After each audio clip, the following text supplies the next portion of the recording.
예수님께서도 주기도문을 통해서 이렇게 기도하라 말씀하셨지 않습니까? 성경에 보면 많은 사람이 기도가 나오는데 이 바울의 기도는 굉장히 중요하고요. 영적으로 우리가 꼭 참고하고 여러분들 기도할 때 이렇게 기도하셔야 되고요.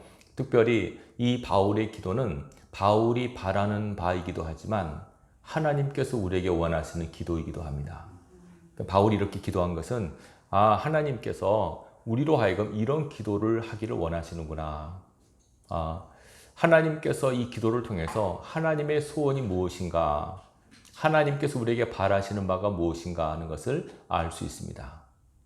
여러분들도 이 기도를 그대로 따라서 기도하시고 그대로만 해도요 많은 역사가 나타나는 체험들이 있습니다. 이 기도도 그렇고 에베소 3장에도 바울의 기도가 또 나오는데요. 이 기도가 굉장히 중요하고 의미가 있습니다. 자, 우선 어떤 기도를 하는가 자세히 살펴봅시다. 네 가지가 나옵니다. 오늘 본문에 보면 첫 번째는요. 자, 7절입니다. 우리 주 예수 그리스도의 하나님 영광의 아버지께서 지혜와 계시의 영을 너에게 주사 하나님을 알게 하시고. 첫 번째 기도입니다. 하나님, 우리 교회 성도들이 하나님을 알게 하옵소서. 이거는 불신자를 위한 기도가 아니고요. 교회를 위한 기도입니다. 적어도 교회 다니는 분들은 하나님을 알죠.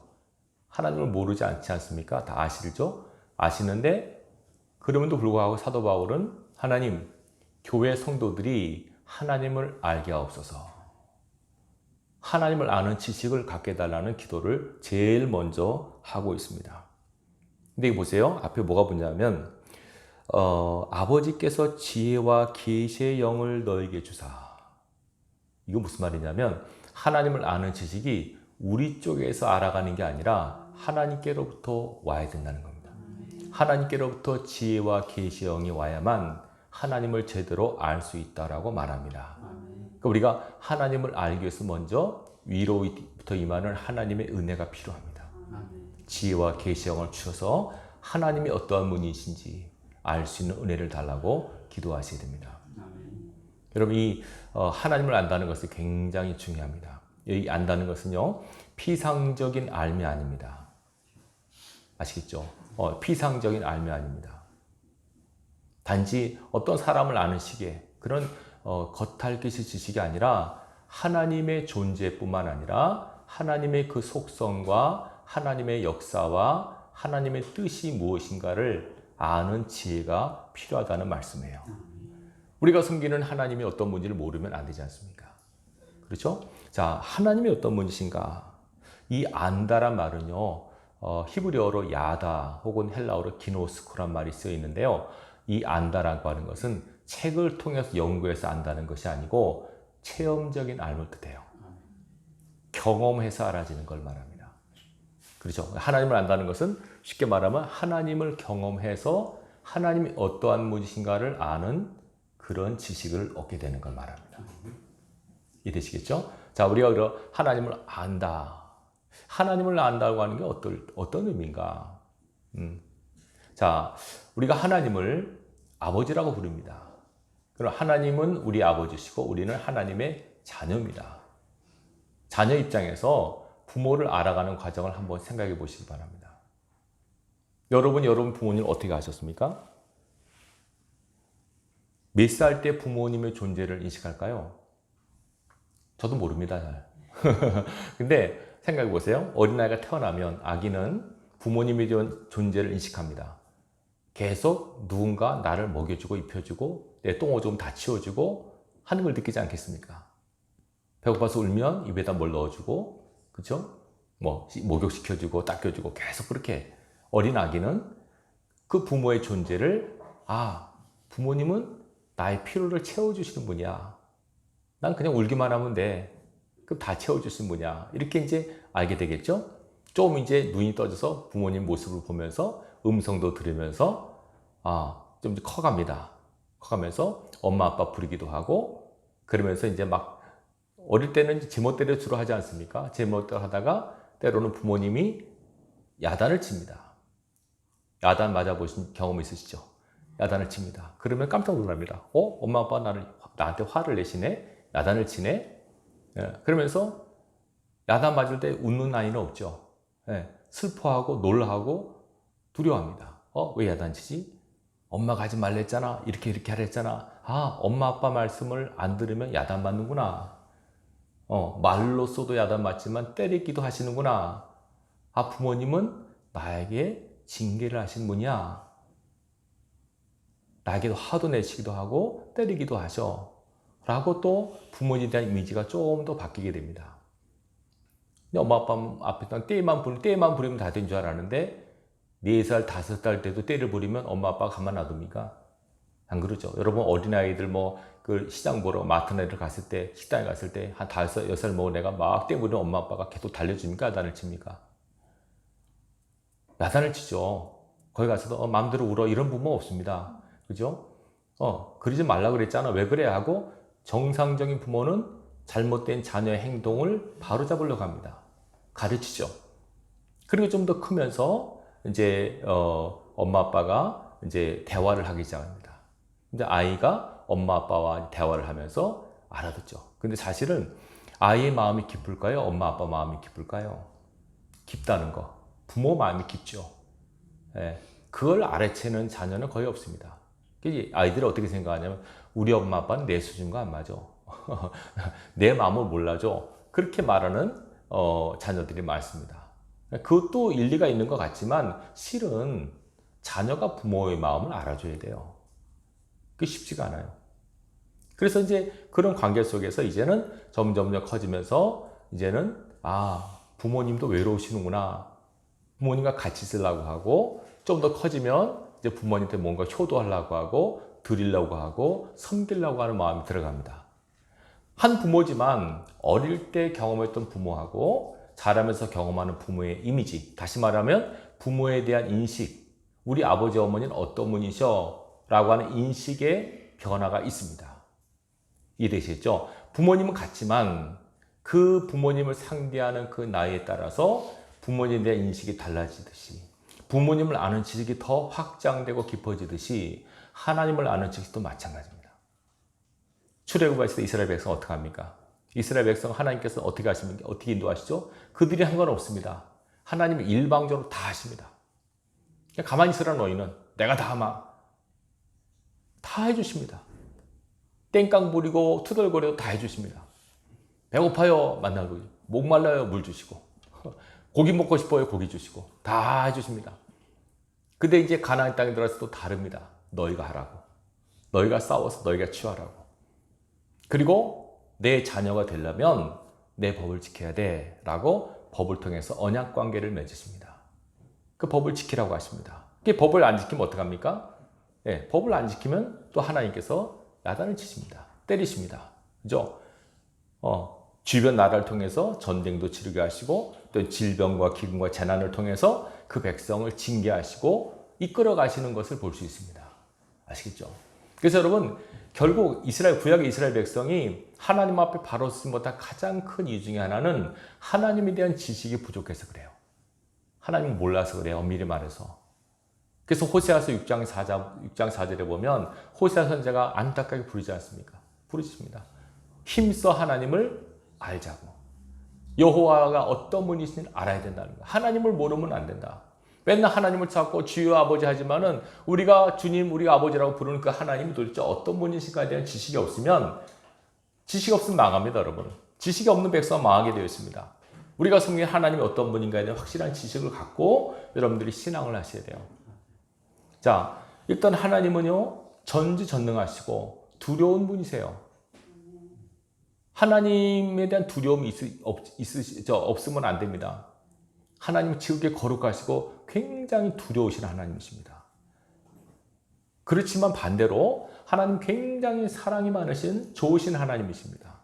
그 다 갖고 계십니다. 하나님께서.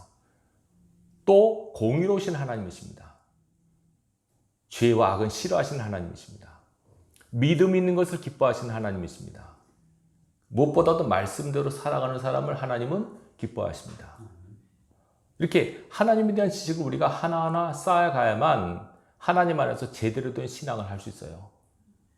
이 하나님을 모르면 엄밀히 말해서 신앙을 할 수 없습니다. 그래서 가장 결정적으로 우리가 섬기는 하나님은 사랑이시라고 하는 지식까지 이르러야 됩니다. 하나님은 누구시라고요? 사랑이십니다. 하나님이 사랑이라고 하는 하나님에 대한 지식을 여러분들이 가져야만 신앙을 할 수 있습니다. 제가 이전에도 말씀드렸지만은 고린도서 13장 사랑장에서 말씀하는 핵심, 사랑이 없으면 아무것도 아니다. 요한일서 4장 8절에 하나님은 사랑이시기 때문에 사랑하지 않으면 하나님을 알 수 없다. 하나님 모른다는 겁니다. 하나님이 아버지신데, 하나님 전능하신데 아무리 그래도 그가 사랑하지 않으면 성경은 하나님을 알지 못한다고 정의합니다. 아시겠죠? 그래서 우리가 이런 하나님에 대한 지식을 여러분들 하나하나 터득해 가는 것이 신앙생활이에요. 알기 위해서는 자꾸 만나고 자꾸 대화하고 교제하고 해야만 상대방을 알아가듯이 하나님도 마찬가지예요. 여러분 계속 아셔야 돼요. 이거 굉장히 신비한 지식입니다. 이거는 아까 말씀드렸듯이 우리가 애써서 노력해서 알아지는 게 아닙니다. 하나님께서 지혜와 계시의 영을 주셔야만 알 수 있습니다. 여러분 구약에 이스라엘 백성이 얼마나 성경에 통달한 사람들입니까? 율법사, 바리새인, 서기관들이 성경에 굉장히 율법을 통달한 사람들인데 예수님께서 요한복음 5장 39절에 말씀하지 않습니까? 너희가 성경에서 영생을 어느 줄 생각하고 성경을 상고하지만 성경이 곧 내게 대해 말하는 것이야. 아무리 성경을 열심히 연구해도 인간의 이성과 지식의 한계로는 하나님을 알 수 없어요. 하나님에 대한 지식은 영적으로 신비에 속합니다. 신비하기 때문에 우리 인간의 이성과 지식으로는 알 수가 없고 하나님께로부터 오는 신령한 은혜, 신령한 지혜와 계시의 영이 임해야만 하나님을 알 수 있다고 말합니다. 여러분, 고로 성경을 읽으실 때, 말씀을 들으실 때 하나님께로부터 지혜와 계시의 영을 구하시기 바라요. 굉장히 중요합니다.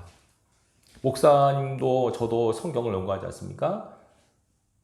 공부를 많이 하고 머리 똑똑하면 성경을 잘 해석할 수 있죠. 틀린 건 아니에요. 그런데 이성적 한계 부딪힙니다. 영성이 없을 수 있습니다. 고로 하나님께도 지혜와 계시의 영을 구하기 위해서 목회자는 기도해야 됩니다. 성경을 제대로 알고 제대로 전하기 위해서 기도하지 않으면 안 됩니다. 네. 이전에 저는 설교 준비하려고 성경을 많이 연구했어요. 기도를 잘 못하고 기도보다 성경 연구하는 게 급하다 막 연구했는데 아무리만 해도 설교는 말씀을 전달해야 되잖아요. 그죠? 아는 건 많은데 전달이 안 되면 안 되는 거예요. 이 전달의 은혜는 성령이 하세요. 그래서 기도 안 하고 말씀만 준비하다 보니까 소위 설교가 죽을 쓰는 거예요. 아, 이게 아니구나.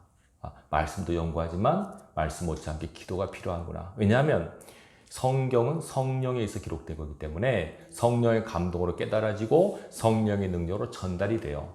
여러분에게 감동된다는 것은 성령께서 말씀을 통해서 여러분 심령을 만지셨다는 뜻이에요. 말씀이 들려지고 말씀이 깨달아지고 말씀의 도전을 받는 것이 말씀을 통해 역사하신 하나님의 거룩한 성령의 역사하심이에요. 그래서 하나하나 알아지고 깨달아지는 말씀, 그 깨달아진 말씀 가운데 이 말씀을 하신 하나님이 어떠한 분인가에 대한 하나님의 지식이 점점점 쌓여가는 거예요. 누가 복 있는 사람인가? 하나님에 대한 지식이 많고 큰 사람. 많이 아셔야 돼요. 그거는 예수 그리스도를 통한 지혜와 계시의 영이 임하지 않으면 절대로 알 수 없습니다. 바울이 이걸 알았기 때문에 어떤 기도보다도 제일 먼저 하나님 에베소 교회 성도들이 하나님을 알게 하옵소서. 아, 우리 교회인데 교회 성도들한테 하나님을 알게 해달라고? 이상하게 느낄 수 있지만 사실입니다. 여러분, 저도 목사님 중에서 하나님 모르는 사람이 많습니다. 하나님을 알면 그렇게 안 합니다. 여러분, 신앙 오래 했다고 하나님도 아는 건 아닙니다. 여러분 자신도 모르지 않습니까? 여러분 자신 아십니까? 이전에 제가 어떤 분한테 어떤 얘기를 하니까 그분이 딱 봤을 때, 아, 집사님 이런 거 하신다 하니까, 아, 그래요? 난 그거 전혀 몰랐는데요? 얘기를 하시더라고요. 자기가 자기를 모릅니다. 말씀은 거울의 능력이 있어요. 말씀을 통해 여러분 보시면 여러분의 영혼이 비춰집니다. 거울을 통해서, 이 세상 거울을 통해서 여러분의 겉모습을 보지 않습니까? 그죠? 말씀의 거울은 여러분의 심령을 비춰요. 말씀을 통해 내 심령이 어떠한가를 볼 수 있는 눈이 떠지셔야 돼요. 아, 이게 이렇구나, 이건 이렇구나 깨달아지고 알아지는 거기에 하나님의 축복이 임합니다. 깨달음보다 각성함보다 귀한 은혜는 없습니다. 뒤집어 말하면 못 깨닫는 것보다 안타까운 게 없습니다. 여러분들이 시간 말씀을 듣고 예배할 때마다 한 가지라도 여러분 심령 가운데 각성의 은혜, 깨달음의 은혜가 임하기를 바랍니다. 깨달으셔야 됩니다. 아, 이거였구나. 그래, 이 뜻이었어. 특별히 하나님의 역사, 하나님의 통치에 대한, 하나님의 다스림에 대한 이해 없이는, 깨달음 없이는 신앙생활하기 어렵습니다. 왜냐하면 열심히 했는데 왜 현실은 이렇지? 기도 많이 하는데 왜 응답이 없지? 헌신 많이 하는데 왜 난 가난하지? 분명히 신문대로 거둔다고 했는데 왜 이렇게 되지? 모르지 않습니까? 하나님의 오묘한 섭리와 통치 역사를 우리가 모르면 자꾸 왜 이런 질문만 합니다. 왜 그러지? 근데 하나님의 신비한 섭리와 통치 과정을 아는 사람은 어떤 환경이 되든 하나님의 신실하심과 하나님의 사랑을 믿기 때문에 항상 감사합니다. 네, 감사합니다. 아파도 감사, 일이 안 돼도 감사, 어떤 일이 생겨도 감사할 수 있습니다. 범사에 감사하는 이유가 거기 있는 거예요. 아, 그래서 감사라는 거구나. 네, 어제 우리 간증하는 목사님이 그러더라고요. 재밌는 말씀 하시더라고요. 하나님 나라에 쓰레기통이 없다. 하나님 나라에 쓰레기통이 없어요. 이게 무슨 말입니까? 하나님 역사 가진 가운데서는 필요 없는 부분이 없다는 거예요. 여러분 인생을 살아가면서 지우고 싶은 기억들, 없었으면 좋겠다 생각하는 사건들이 있죠. 아, 왜 내 그 사건이 있었지? 왜 그 사람을 그렇게 만나서 그 일이 나한테 벌어졌었지? 내 인생에서 이건 그냥 삭제했으면 좋겠어 하는 것들.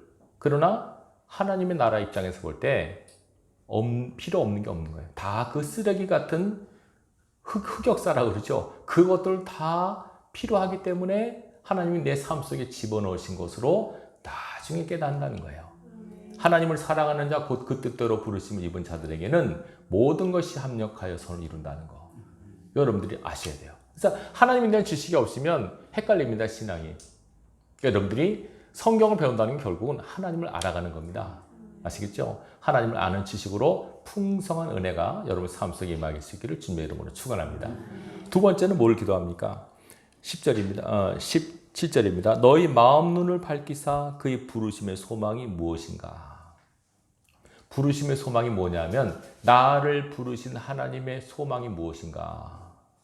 여러분 우리가 예수를 믿지 않습니까? 내 입장에서 내가 예수를 믿는 거지만 하나님 입장에서는 하나님께서 우리를 부르신 겁니다. 소명이라고 하고 콜링이라고 그럽니다. 근데 우리를 부르신 하나님의 의도, 우리를 향하신 하나님의 뜻이 무엇인가를 알아야 됩니다. 이것도 역시 우리 힘으로 알 수 있는 게 아니라 뭐라고 말합니까? 너희 마음 눈을 밝히사. 심령의 눈이 있다고 말합니다. 마음의 눈이 밝혀져서 하나님 나를 택하셔서 나를 왜 부르셨을까? 이걸 아셔야 됩니다. 그렇죠? 신앙적으로 철이 드는 겁니다, 이게. 네. 여러분 신앙하는데 아무 생각 없이 신앙하는 분들이 너무나 많습니다. 그래서 하나님께서 때로는 사랑하는 백성들에게 환난과 역경의 시간을 주셔서 일단 삶을 잠깐 스톱하고 자신을 돌아보고 자신 스스로를 각성하는 시간을 갖게 하십니다. 굉장히 중요합니다. 내가 누구며 내가 왜 태어났으며 내가 왜 여기 있는가? 철학적 질문 같지만 신학적인 질문이에요. 하나님께서 계속 물으시지 않습니까? 죄 지은 아담에게 아담아 내가 어디 있느냐? 숨어있는 엘리야에게 엘리야 내가 왜 여기 있느냐? 몰라서 묻는 물음이 아니에요. 너 자신의 상태를 알고 있느냐? 내가 왜 여기 있어야 되는데? 라고 물으시는 거예요. 그 물음에 답을 할 수 있는 사람이 되셔야 돼요. 나를 왜 부르셨을까? 나를 부르신 하나님의 의도가 무엇일까? 일단 성경에서 모든 사람이 공통적으로 이렇게 적용되는 우리를 부르신 하나님의 뜻인 겁니다. 아들이신 예수 그리스도의 형상을 본받게 하기 위해서 우리를 부르시다고 나옵니다. 그러니까 우리는 누구나 다 누구를 닮아야 됩니까? 예수님을 닮아야 돼요. 예수님을 여러분의 삶의 롤 모델로 삼고 그분을 닮도록 애를 쓰셔야 됩니다. 그분의 삶, 그분의 인격, 그분의 성품, 모든 그분의 삶을 따라서 사셔야 됩니다. 하나님이신 예수님이 사람의 몸을 입고 이 땅에 오셔서 우리 앞에서 공생애를 사신 이유는 바로 그겁니다. 봐라, 사람이 이렇게 살아가는 거야. 네. 일단 예수님께서 보세요. 제일 먼저 우리가 주목할 것이 예수님도 하나님이시지만은 독단적으로 행하지 않으세요. 항상 아버지께로부터 말씀을 받으시고 아버지께서 행한 것을 보시고 그대로 하세요. 난 내 스스로 아무것도 안 한다고, 할 수 없다고 딱 선언하지 않습니까? 그분이 무능하지 않지 않습니까? 난 아무것도 할 수 없다. 아버지께서 하라고 하신 것, 아버지께서 주신 말씀만 전하고 보여주신 것만 난 너에게 한다고 말씀하지 않습니까? 바로 신앙이란 이런 거구나. 하나님과 관계에서 하나님께로부터 받은 것을 따라하고 하나님이 원하시는 삶을 살고 이거구나 라고 하는 그 예수님의 삶을 통해서 하나님을 섬기는 게 뭔가 하는 것을 우리에게 그대로 보여주신 겁니다. 절박한 순간에서 엎드려 기도하시고 매일매일 기도의 삶을 사시고 십자가 앞에 놓고 기도하시고 내 뜻이 아니라 아버지의 뜻을 구하고 당신에게 주어진 십자가를 지시고 돌아가심으로 하나님 뜻을 이루신 삶, 이 삶이 우리에게 영적인 본보기가 되는 겁니다. 우리도 그렇게 삶을 사는 겁니다. 예수님을 따라 사는 삶, 쉽게 말하면 여러분 모두가 여러분 삶의 현장에서 작은 예수 그리스도가 되기를 원하시는 겁니다. 여러분이 예수님이 되셔야 됩니다. 그래서 여러분 속에 예수님의 영이 들어가 계신 겁니다. 성령께서 나는 내 속에 들어가 있어. 너가 작은 예수가 돼야 돼. 너 가정에서, 너 일터에서, 너를 통해서 사람들이 예수님을 발견해야 돼. 너의 말과 너의 행동과 너의 삶의 모든 부분에 그리스도의 향기가 나타나야 돼. 이것을 위해서 우리를 부르셨다고 말씀하고 있어요. 이해되시겠죠? 이건 모든 사람에게 예의 없이 똑같이 적용되는 겁니다. 남자나 여자나 아이나 노인이나 모두 다 예수 그리스도의 모습이 우리 속에 나타나기 위해서 부르신 겁니다. 그런가 하면은 개별적으로 부르신 부름의 뜻이 또 있습니다. 왜냐하면 어떤 사람은 여기 뒤에 나옵니다만 교회는 그의 몸이니라고 말씀하고 있죠. 마지막 절에 보면 우리는 그리스도의 몸의 지체입니다. 몸이라고 하는 몸에 팔이 있고 다리 있고 이러지 않습니까? 여러분이 교회의 지체입니다. 어떤 사람 팔의 역할, 어떤 사람 다리의 역할, 다 역할이 다르죠. 한 몸에 붙어 있지만 지체로서 역할이 달라요. 사람마다 은사가 다르고 그를 향한 하나님의 뜻이 다를 수 있어요. 너는 이런 일 해야 돼. 너는 이런 일 해야 돼. 너는 기도의 사명이 있어. 너는 봉사의 사명이 있어. 너는 헌신의 사명이 있어. 너는 전도의 사명이 있어. 각자에게 부르심에 합당한 하나님의 뜻이 있는 거예요. 그래서 은사가 있는 거예요. 은사, 여러분 성경에 9가지 은사 아시지 않습니까? 방언의 은사, 예언의 은사, 통역의 은사, 믿음의 은사, 능력 행함의 은사, 신유의 은사, 그죠? 또 어떤 은사가 있습니까? 영 분별의 은사, 지혜의 은사, 지식의 은사, 9가지 은사가 있어요. 그 은사는 성령께서 각 사람에게 뜻대로 나눠주시는 거예요. 왜 주실까요? 은사는 하나님의 일을 하라고 하는 도구거든요. 너는 그런 사명이기 때문에 그런 일을 해야 돼. 너는 기도의 사명이 있어. 그걸 너한테 방언 은사를 주는 거야. 이해되시겠죠? 그걸 하는 겁니다. 각자에게 주어진 하나님의 뜻이 있어요. 이것을 여러분들이 하나하나 알아가는 거예요. 내 삶의 궁극적 목표는 어딘가? 왜 하나님 나를 부르셨을까? 이 많은 사람 가운데 왜 나에게 그런 은사를 주셨을까? 이거 하라고 주신 거구나. 깨달으면 이제 그걸 표대로 삼고 그걸 부지런히 그걸 위해 달려가는 겁니다. 그 일이 큰 일이건 작은 일이건 그걸 생각 안 하지 마십시오. 어떤 사람은 대통령을 하라고 부린 사람이 있고 어떤 사람은 죄송합니다만 청소하라고 부린 사람도 있어요. 그 일에 경종을 따질 필요 없어요. 각자 세우고 맡겨진 그 일만 충성하면 돼요. 아시겠죠? 대통령 하고 야단맞을 수 있고 청소부에도 칭찬받을 수 있어요. 하나님께서 세우신 그 자리에서 각자 맡은 사명을 따라 열심히 하면 돼요. 근데 이걸 모르는 사람은 내가 이거 할 사람이 아닌데 여기 있지. 맨날 그렇게 하는 거죠. 맨날 투덜거리고 마음이 안 들어하고 나도 저 사람처럼 됐으면 좋겠는데 그렇지가 않아요. 그 사람과 내가 또 같은 은사 사명 받을 수도 있지만 다를 수도 있어요. 절대로 남을 보고 자기 자신을 비하하거나 또 격상시키거나 그럴 필요 없어요. 그는 그고 나는 나예요. 한 몸인 예수 그리스도에 붙어 있지만은 각자에게 주신 하나님의 소명과 뜻이 다르거든요. 여러분들이 깨닫는 은혜가 있으셔야 돼요. 네. 절대 남 부러워하거나 비교하거나 이럴 필요 없습니다. 각자에 주신 하나님의 소명이 있다는 걸 기억하시기 바라요. 자, 요약합니다. 우리 모두는 예수 그리스도를 닮을 삶을 살아야 된다는 거. 그 더 구체적으로 여러분은 나는 어떤 사명이 있지? 나는 어떠한 뜻이 있지? 나에게는 나는 어떤 삶을 살아야 되지? 여러분들이 신앙하고 기도하는 가운데 하나하나 깨달아 가셔야 돼요. 죽을 때까지 못 깨달으면 방황하는 인생을 사는 거예요. 분명 목표 지점을 갖고 가셔야죠. 헤매요.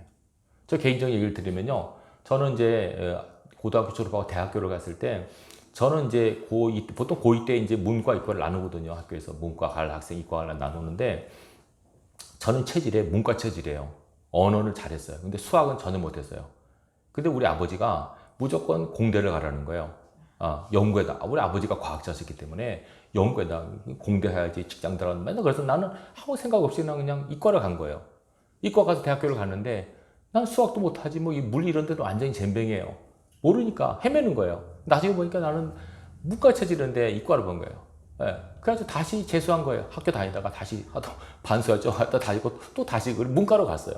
예. 그러니까 문과 가니까 이제 나에게 맞는 이제 과가 되니까 내가 가서 열심히 할 수 있었거든요. 자기한테 맞지 않은, 그러니까 모르는 거, 자기가 몰라서 내가 너무 철이 없는 게 안타까워요. 나는 어떤 걸 잘하는가를 잘 알고 와야 되는데, 모르는 거예요. 뭘 모르니까. 남의 말만 듣고 가는 거예요. 네.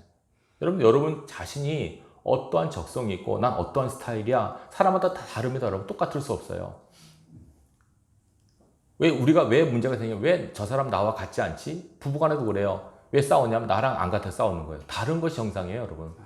다른 거 서로 맞춰가면서 하나 되는 과정이 필요한 거거든요. 그러니까 서로 간에 다름을 인정하시고, 다름을 존중해 주시고, 다름 가운데 하나 되는 과정, 하모니라 그러죠. 이것이 필요한 겁니다. 오케스트라의 하모니 여러분 아시죠? 네?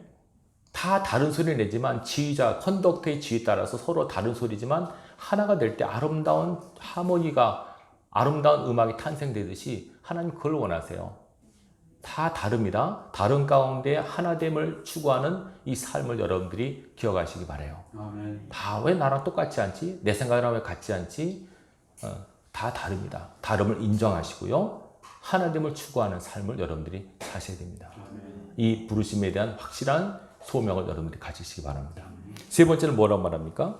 성도 안에서 그 기업의 영광의 풍성함이 무엇인가를 알게 되는 거죠.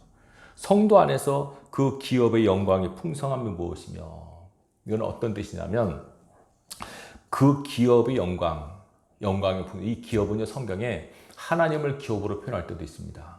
나의 영원하신 기업이죠. 하나님을 영원한 기업으로 표현할 때도 있고요. 또 이 앞에 1장 7절에 보면 1장 11절에 보면 우리가 예정을 입어 그 안에서 기업이 되었으니 하나님은 우리를 기업으로 말씀하세요. 너희는 내 기업이야 라고 말씀하세요. 그리고 여기서 말씀하는 기업은 장차 크리스찬들, 저와 여러분들이 상속받을 하나님의 나라를 뜻해요. 하나님의 나라의 풍성과 영광이 얼마나 놀라운가 라고 하는 것을 알라고 바울이 기도하는 겁니다. 쉽게 말하면 이겁니다. 우리가 이 땅을 살지만 천국을 향해 가지 않습니까? 천국이 어떤 것인가에 대한 비전을 갖고 있어야 돼요.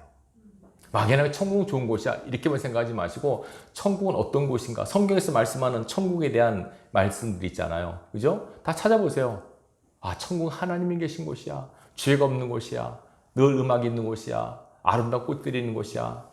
천사들이 있는 곳이야. 이렇게 천국에 우리 집이 있대. 우리 처소가 있대. 이 땅에 열심히 살면 천국에 우리 집이 지어진대. 이런 천국에 대한 소망과 비전을 갖고 여러분들 살아가셔야 돼요. 그래야만 이 땅에서 세상에서 안주하려고 그러지 않고 세상을 부러워하지 않을 수 있어요. 천국에 대한 소망이 너무 없어요. 반대급부로 지옥에 대한 생각도 없는 거. 지옥이 얼마나 무서운가. 어떤 사람은 지옥 얘기 듣고 지옥 안 가려고 교회 나와있다. 이런 분도 있어요. 지옥이 얼마나 무서운가를 알면. 영원히 꺼지지 않는 불, 구더기도 죽지 않은 그곳, 끔찍한 그곳, 독사들이 울거린 그곳, 거기 안 가려고 예수 믿어야지. 이런 분도 있어요. 천국이 얼마나 아름답고 좋은 곳인가, 우리가 상속받을 하나님 나라의 영광이 얼마나 위대한가를 알면은 그 소망으로 살아갈 수 있는 것이에요. 그러니까 사도 바울이 성도들이 천국에 대한 소망을 가지고 우리가 장차 상속받을 영원한 하나님 나라가 얼마나 영광스러운 곳인가, 여기에 대한 확실한 지식과 비전을 갖고 살아가기를 원하는 거예요. 아멘. 이 땅에서 미련 없이 사는 방법이 그거예요, 여러분. 미련 없이 살다가 주님 부르시면 아멘 가겠습니다 이래야죠. 이 땅에 미련이 있으면 빨리 와라 그러면 좀 이따 갈게요 이러면 안 됩니다. 언제든지 아무 때 날 부르시면 아멘하고 가야 됩니다. 이 땅에 미련이 있으면 안 됩니다. 아멘. 그렇게 살기 위해서는 천국에 대한 확실한 비전과 소망이 있으셔야 됩니다. 장차 우리가 누릴 천국의 상속 기업, 이 기업에 대한 분명한 소망과 지식을 가지라고 말하고 있습니다. 네 번째입니다. 마지막이죠. 자, 19절입니다. 그의 힘의 위력으로 역사하심을 따라 믿는 우리에게 베푸신 능력의 지극히 크심이 어떠한 것을 너희로 알게 하시기를 구하노라. 이 본문이 좀 긴데요. 쉽게 말하면 이겁니다. 우리를 구원하신 하나님의 능력을 알아라. 하나님을 우리가 앞에 하나님을 수식할 때 전능하사란 말 쓰죠. 전능하사. 하나님이 전능하신 분이다. 이 전능함에 대한 인식을 하셔야 됩니다. 전지전능하신 하나님 아버지라고 우리가 믿고 기도하지 않습니까? 말로만이 아니라 우리가 믿는 하나님이 전능하시다고 한 믿음을 확실하게 가지면 그 하나님 안에서 못할 것이 없고 안 되는 것이 없음을 믿고 나가야 됩니다. 그래서 오늘 뭐를 얘기하냐면 그 하나님의 능력이 그리스도 안에서 역사하사 죽은 자들 가운데서 다시 살리시고 하늘에서 자기 오른편에 앉히사 통치와 권세와 능력과 주관과 이 세상뿐 아니라 오늘 세상의 일커는 미래의 모든 이름에 뛰어나게 하셨다는 거죠.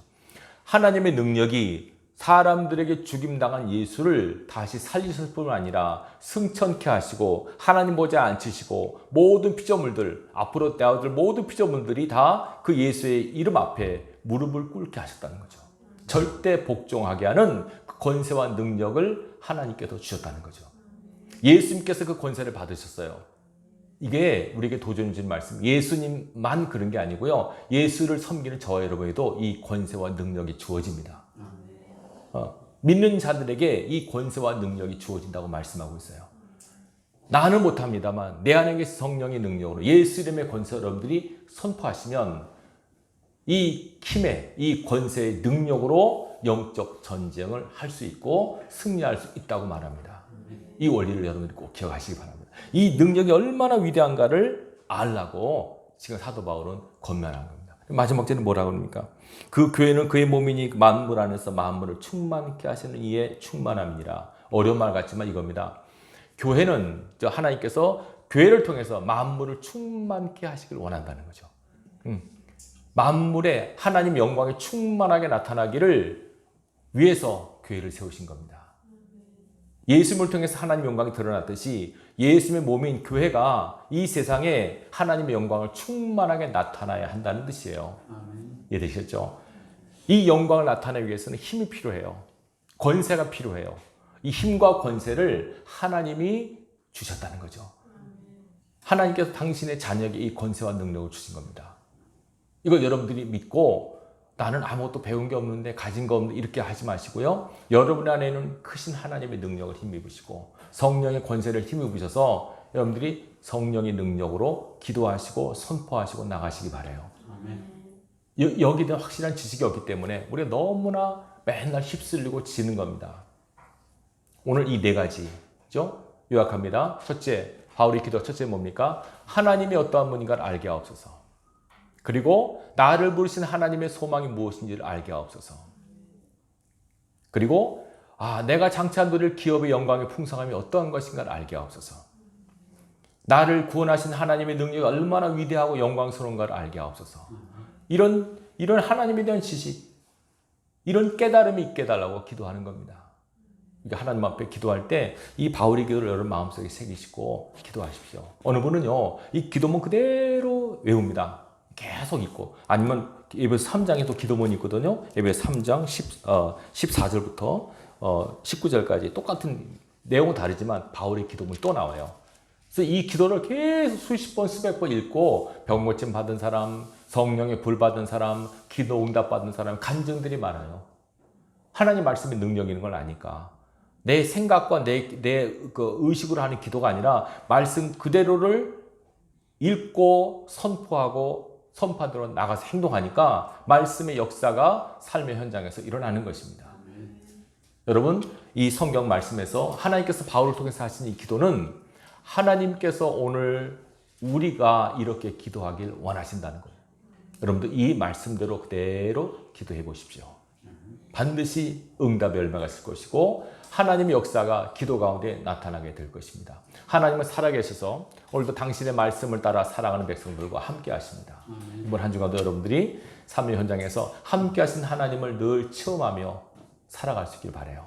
하나님을 아는 지식이 점점점 깊어지고 확장되고 커져서 여러분을 통해서 하나님의 살아계심과 그 영광스러움이 나타나게 될 수 있기를 주님의 이름으로 축원합니다. 기도하겠습니다. 아버지 하나님 감사합니다. 오늘도 이 말씀으로 권면하심을 감사를 드립니다. 거룩하신 아버지, 오늘 사도 바울이 기도한 기도 내용을 함께 마음속에 심습니다. 우리가 섬기는 하나님이 어떠한 하나님인가? 하나님에 대한 지식을 더 깊고 크게 하여 주시옵소서. 나를 부르신 하나님의 뜻이 무엇인가? 왜 나를 택하셔서 하나님의 백성으로 부르셨는가? 부르심의 소망을 알게 하여 주시옵소서. 장차 우리가 늘 하늘의 영광, 그 기업의 풍성함이 얼마나 위대한가, 얼마나 놀라운가에 대한 지식을 갖게 하여 주옵소서. 특별히 나를 구원하시고 나를 죄사하시고 하나님의 거룩한 백성으로 인치시고 악한 영과 싸워 이길 수 있는 능력 주신 하나님의 권능과 능력이 얼마나 위대한가 깨닫게 하시고 이 능력을 덧입어서 승리하는 삶을 살게 하여 주옵소서. 이번 한 주간도 하나님 사랑하는 백성들의 걸음을 축복하시고 저희들이 사는 삶의 현장과 내딛는 모든 발걸음 가운데 승리의 열매가 맺게 하여 주시고 승리의 깃발이 꽂히게 하여 주시옵소서. 반드시 이김을 주실 줄로 믿고 감사를 드리며 예수님의 이름으로 기도합나이다. 아멘.